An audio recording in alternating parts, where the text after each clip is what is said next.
So you spend hours writing the backstory of that one NPC just for your players to not at all care about him. How will they know the deep lore of the whatever family tree, which they need to figure out that whoever's long lost brother is the rogue player of your campaign? Well, here are 5 tips how to make your players absolutely love your NPC. The first thing you should do when introducing a new NPC is characterizing this person, or, well, thing. Remember, if you're not playing with minifigures or an image representation, this is especially important. Your players will have to imagine how the NPC looks and how they make them feel. Give them something that makes them individual, like an eye patch or a cool tattoo and a story that they like telling everyone. This detail can be as small as you want, as long as you lay weight on this detail when describing it. Additionally, you want to tie them to a place or bond. That way the players know where to find or expect them. So like a hideout, where the meddling children would go, or a royal building where the local cartographer could be found making maps for the king. Also create a correct vibe to the surroundings. If you introduce a character in a dark and scary surrounding, your players might not want to see him as a happy little old man you envision him to be. Let your players see the NPC from your eyes. Let me create an example. You adventurers step into a tavern. The room is filled by half a dozen round tables and a bar to your right. There are a couple lanterns hanging off the walls, giving the room a warm glow. You immediately spot the bartender of this tavern. He is tall and muscular. His figure would look threatening if it weren't for the huge grin on his face. He has a scar running across his left cheek, which is mostly covered by his beard. His short dark brown hair has a few strands of grey and white running through it. With a welcoming voice, he asked you, "How well, lads, can I get you something?" By this point, we've introduced the character as well as his surroundings. If your players choose to interact with him by buying a beer or something, we can delve deeper into his character. If you want to make a character that is more interesting, you may want to give him a one-liner. These can be hard to come up with, especially on the fly. I know my D&D group loves testing my limits of prep. However, a one-liner can give so much potential to a character. The dwarven blacksmith stands there, arms crossed. "Every weapon I make has a soul, don't break its heart." This adds a bit of mystique and personality while still giving a player a quick sense of who this NPC is. Your players can decide if they like him or not later, but for now, there's a lot of story and flavor to unpack. We are here for no more boring NPCs, which brings us to step 2. My favorite thing to give an NPC that I like is a quirk.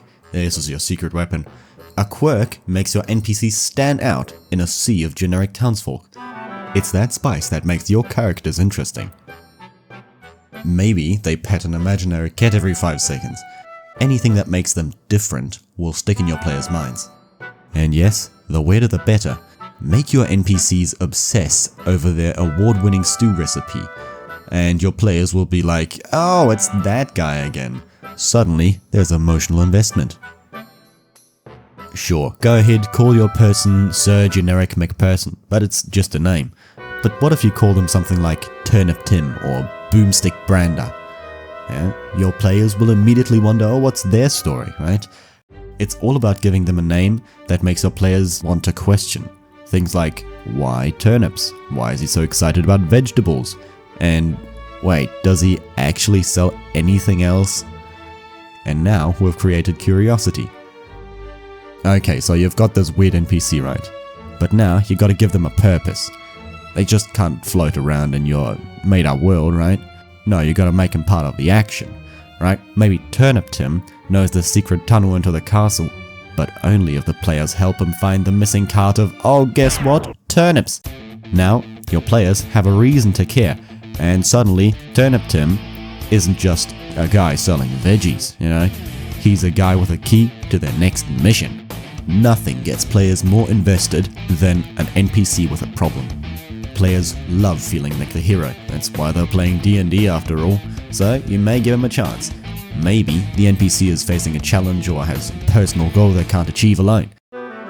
"I don't know how I'll make it through the winter. The king took my entire stocks of turnip."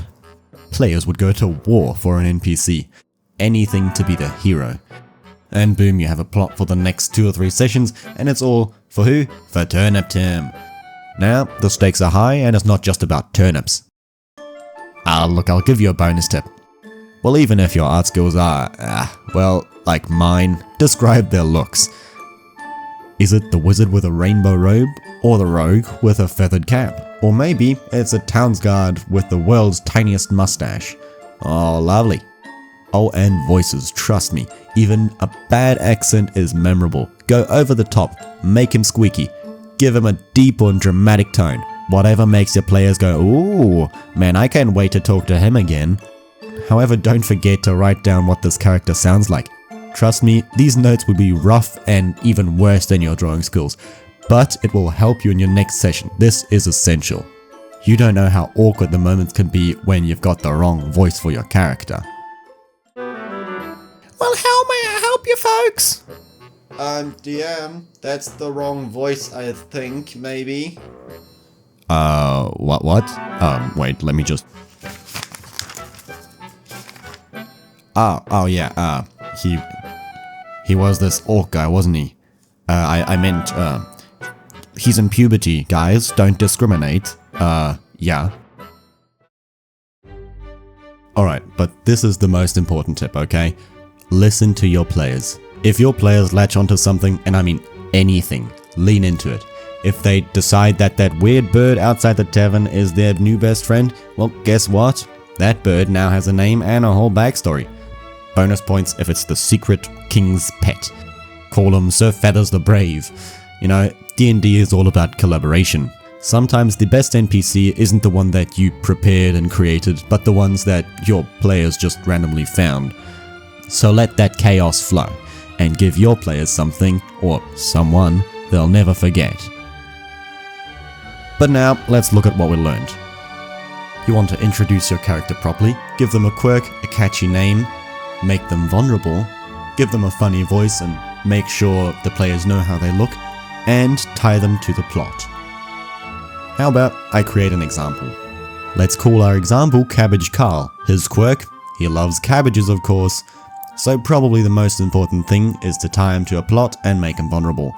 Let's say Cabbage Carl isn't just your friendly neighborhood cabbage vendor, but he's also the only person in the town who knows about the secret underground thieves guild that has been stealing crops from local farmers. Well, Carl's been keeping an eye on them, but he's too scared to speak up because these thieves have threatened to burn his entire cabbage patch if he snitches. So he asked the players for help. If you can get proof of their crimes, I'll tell you everything, and I might have a few gold coins for your trouble. Well, now, Cabbage Carl isn't just some guy selling vegetables. He's a key informant, and your players have a reason to care about his safety. Plus, you've got a mission that ties directly into the main plot. Suddenly, saving Cabbage Carl's cabbages becomes a top priority. Yeah, try saying Cabbage Carl's cabbages 3 times. Oh well. And that's it. Follow these steps and you'll have an NPC that your players will love. Or at least fondly remember when, you know, they set everything on fire. It's D&D after all. Like, subscribe and comment. Tell me how you'll build an NPC. And I'll see you guys next time.